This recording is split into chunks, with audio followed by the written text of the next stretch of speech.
Hello viewers, দেখুন আজ আমি তৈরি করেছি টমেটো সস এবং টমেটো চাটনি, টমেটো সস। এটা হলো একদম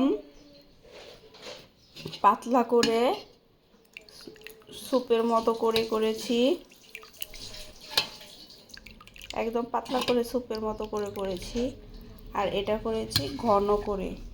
দেখুন এটার মধ্যে বিভিন্ন মশলা দিয়েছি, পেঁয়াজ, রসুন, কাঁচামরিচ, শুকনো মরিচ, কালো জিরে, পাকা টমেটো দিয়ে ঘন করে টমেটো সস বানিয়েছি। এটা কিন্তু একটু অন্যরকম করে করেছি। হ্যাঁ, ওই যেভাবে টমেটো সস করে ঠিক ওরকম না, একটু চাটনি আকারে ঘন করে। আর এটা একদম স্যুপের মতো করে করেছি, একদম জুসের মতো। এটাও আপনারা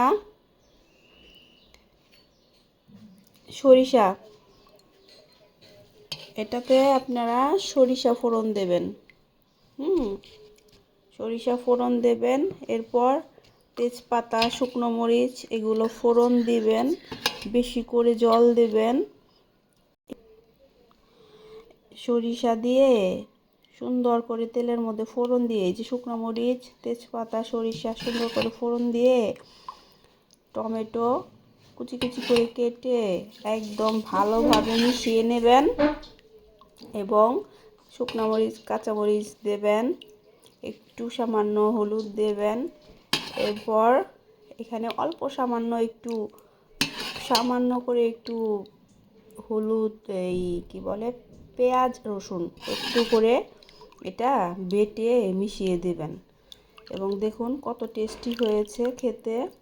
লবণ দেবেন খুব সুন্দর করে, একদম পাতলা করে স্যুপের মতো করে করেছি। এটা কিন্তু খেতে খুব দারুণ হয়, আর এটা কিন্তু খেতে আরও বেশি দারুণ হয়। খুব ভালো করে করবেন। হ্যাঁ, এভাবে এখানেও সরিষা দেওয়া যাবে, যেহেতু টমেটোতে সরিষা দেওয়া যায়। আর চাটনি, তারপর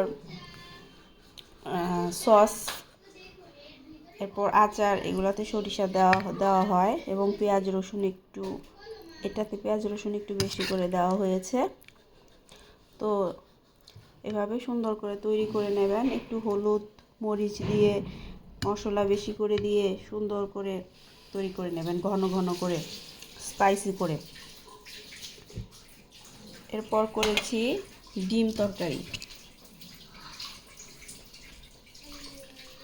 তরকারি করেছি আজকের খাবার ডিম তরকারি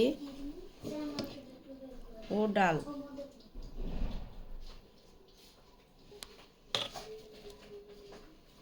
আজকে এরকম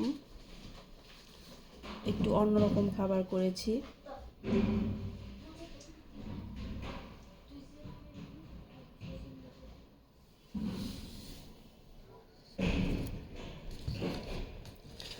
আর আছে আলু ভর্তা,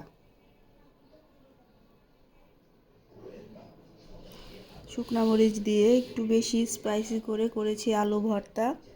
এটাই আজ আমাদের খাবারের মেনু। আজ এভাবেই তৈরি করে নিয়েছি।